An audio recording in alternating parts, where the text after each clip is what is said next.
Hytale's March 2020 blog post goes over many aspects of the game that we haven't seen before. We get to see new concept art, new team members, cool AI relations, and a look into Zone 4.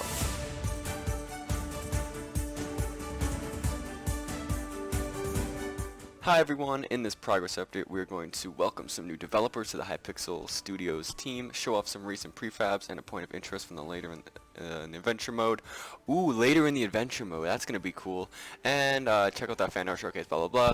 So first though, a note on the COVID-19 pandemic. So they are extremely fortunate to be a team that already leads remotely, which means that their day-to-day working lives have been less affected by the situation. That's really good. Otherwise, they are still experiencing disruptions in other ways, just like everybody else. They like to reassure the community that they're staying safe, working hard on the game, and doing what they can, to take care of people around them. So yes, that's cool. So first, they welcome Ted and Greater. There are two new team members to the Hypixel Studios. So Timothy Ted, whatever his last name is, has joined as a 3D artist and modeler. So yeah, we could take a few pictures and take a look at the art. That's really cool.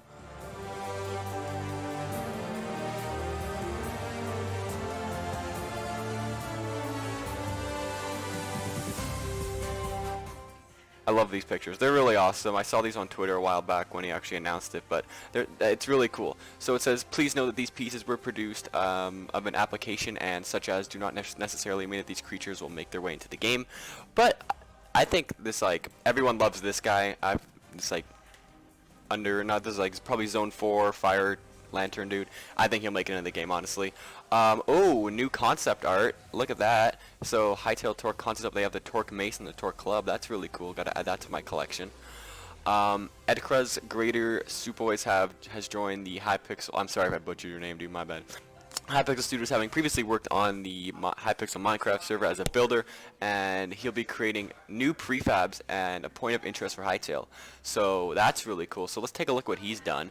This is awesome. That can actually be like a wallpaper. That's really cool. Or once again, this is a test piece, not an in-game location, but we can't wait to see the greater talent that brings to Hytale. So Scorched Ruins. Ruins, whatever. So it says the world's team has been hard at work on the new biomes, prefabs, and world generation rules. These new environments come from the parts of the adventure mode that we have not yet discussed in much detail. As ever, we are mindful of spoilers, so we're going to be revealing a small amount what you encounter in the latter stages of the game. Okay. Today, let's take a look at the desolate human ruins created by the technical artist Rodin, clearly something that went very in the Aslan Wastelands. But as for exactly what, well, we'll discover right here. This is called the Scorched Ruins. Ruins. Is this what looks to be Zone 4? That is going to be awesome. These torches are burning, but nobody is around. Oh. I like this. The guy's armor, we got to see this in like a screenshot actually.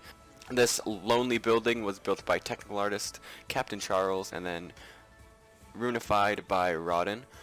Scorched Ruins, Zone 4. This is actually one of our first looks at Zone 4. That's really cool. I'm enjoying this a lot. Some ruins, I don't even know how to say it, I'm sorry. Some ruins conceal hidden dangers while others house lost lore. Oh. So they have some new AI additions too, that's really cool. Almost a year ago, they revealed the Hytale's modeler AI system, which allows the team to create and modify complex behaviors for the variety of creatures that populate Orbis. Over the last couple months, they've been building on the behavior sets for adventure mode NPCs while expanding the AI system with new functionality. They're not ready just to show action just yet, but they can show some behaviors of what Hytale's modeler AI can provide to the player with interesting ways to interact with the world. Let's start with a really basic example.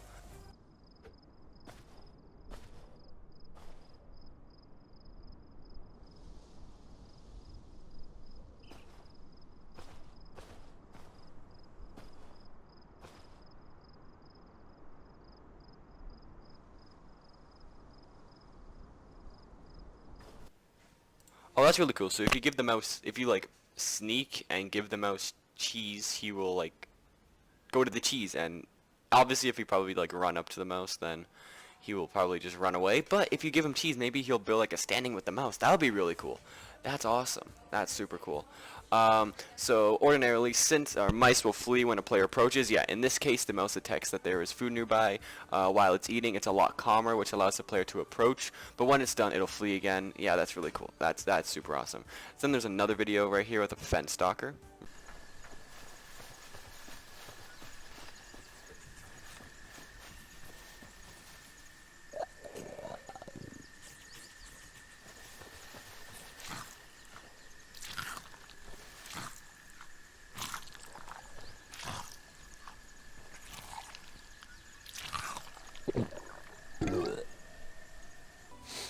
That's actually really cool. He actually gets really close to the fence stalker in this image. Like I think everybody thought that the fence stalkers were going to be like a bad guy or like a bad guy in the game. But if you give them fish, I guess they like you now. Or maybe you can like associate yourselves with the fence stalkers. That'll be really cool. Imagine having a giant fish army. It kind of reminds me of that scene in Aquaman where him and that orange-haired girl like jump into like that black lake or something, or black ocean I think it was called, and all those like stupid fish ugly things were chasing them. Oh, it's so awesome. It's so awesome. Alright, so next is fence stalkers again. They will shrink away from a player if they're carrying a torch. That's just like Aquaman again, because they're scared of light, those things. This is super cool. Oh my god, because I just watched Aquaman last week, so that's why I'm putting in some.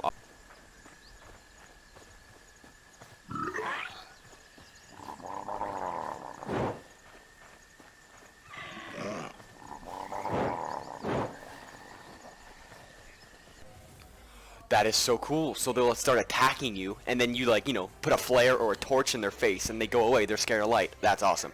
So what I'm presuming is that you're not going to see these guys during the day. Maybe, obviously, like in this video, it's rain. So then you'll see them maybe during the nighttime or during like a darker time. That's when they go out and hunt. That is really cool. Yeah, it says they are nocturnal hunters. That's awesome. I really like all these looks of the fence stalker in this one. That's super cool. So it says fence stalkers. They love frogs. Hytale's modular AI system lets us establish relationships between creatures and different types, predators and prey, terrorists or territorial or rivals, or in this case, best buds. So we're gonna play this. We're gonna play this one because frogs and fence stalkers are like best buds here.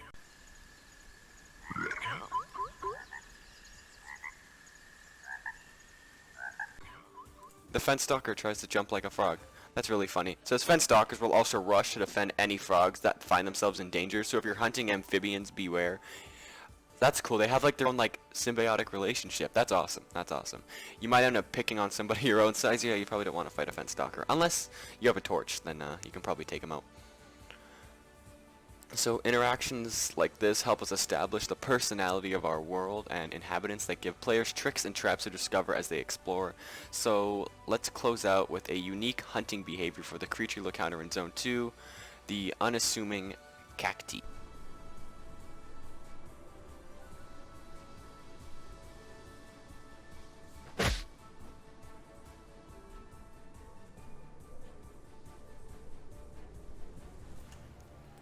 That's so weird.